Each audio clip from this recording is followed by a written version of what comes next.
Hello, I hope that you are doing great. In this video we are going to analyze basically how we can use the Flask-login package to deal with the login in our application. Okay, then let's move on. The first thing that we have to do, as usual, is to install the pip requirements. We also have to create the data, and finally we have to run the application.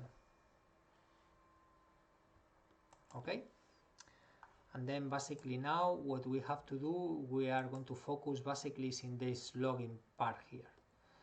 Basically, if we go to the web page of the course and we go to this Flask-login package, what we are going to do, if I click here, basically here you have all the documentation for the Flask-login.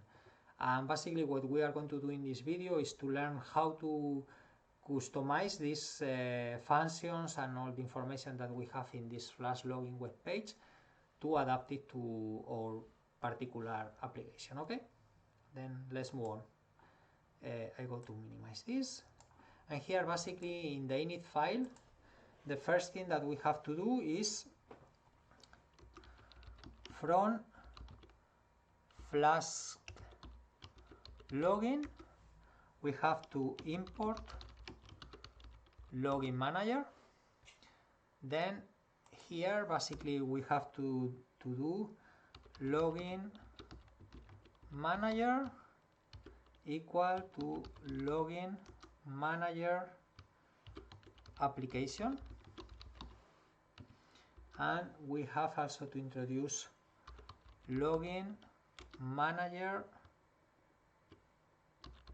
login view equal to users login, and here login manager login message category equal info. Okay, this is everything for the init file.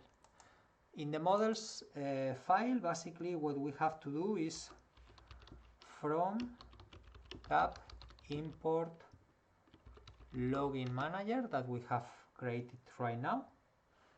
Then from Flask login we have to import user mixin, and we have now to create the function is login manager user loader. We define the function def load user ID, and here basically return user query get int user ID. Okay, and in the class user we have to introduce also mixin. Okay, then that's all for the models. Finally, in the routes we have to basically to customize the login route, but also we have to import some important packages here. Then it's basically from the package Flask login we have to import the method login user. This is the method that we are going to use. And now if I go here to the login route, basically before we have this mock information that is the field demo and the email and all these things, and this is basically we don't want to have this because we want to customize this to have proper data, and then basically this is what we are going to do here. Basically we have to make a query to our database to take some information from there. Query filter by email equal form email data, and we take the first.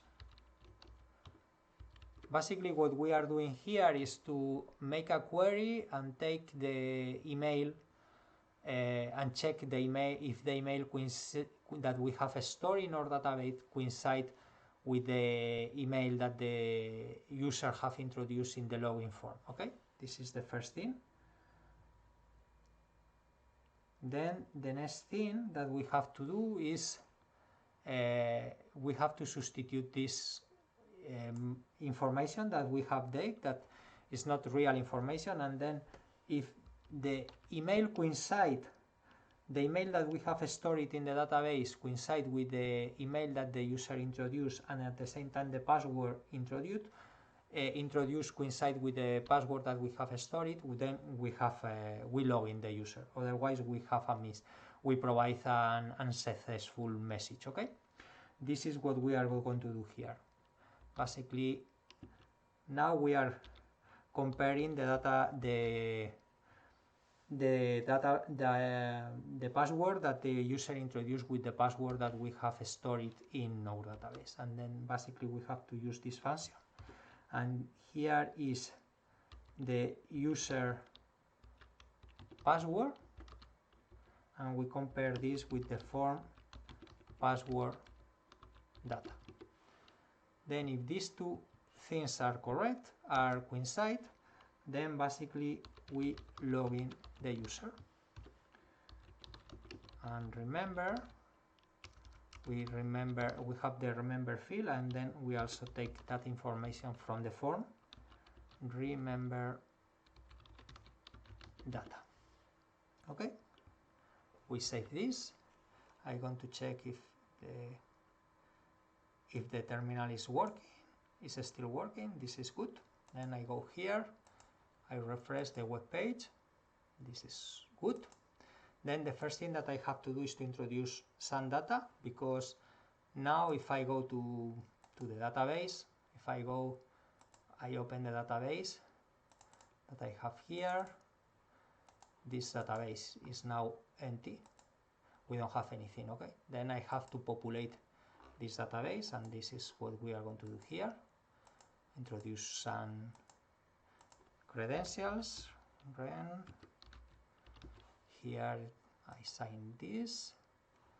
Then basically if I refresh now this information, this is the email that I have introduced, and this is the password. And now basically what I have to do is I go to the login, and here I'm going to check if I want to introduce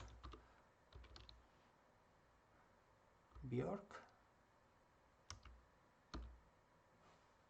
I introduce this, and I introduce the password. If I click here login, this is basically coincide, because the password that I have introduced it and the password that is stored in the database coincide, and then basically this is what we have to do.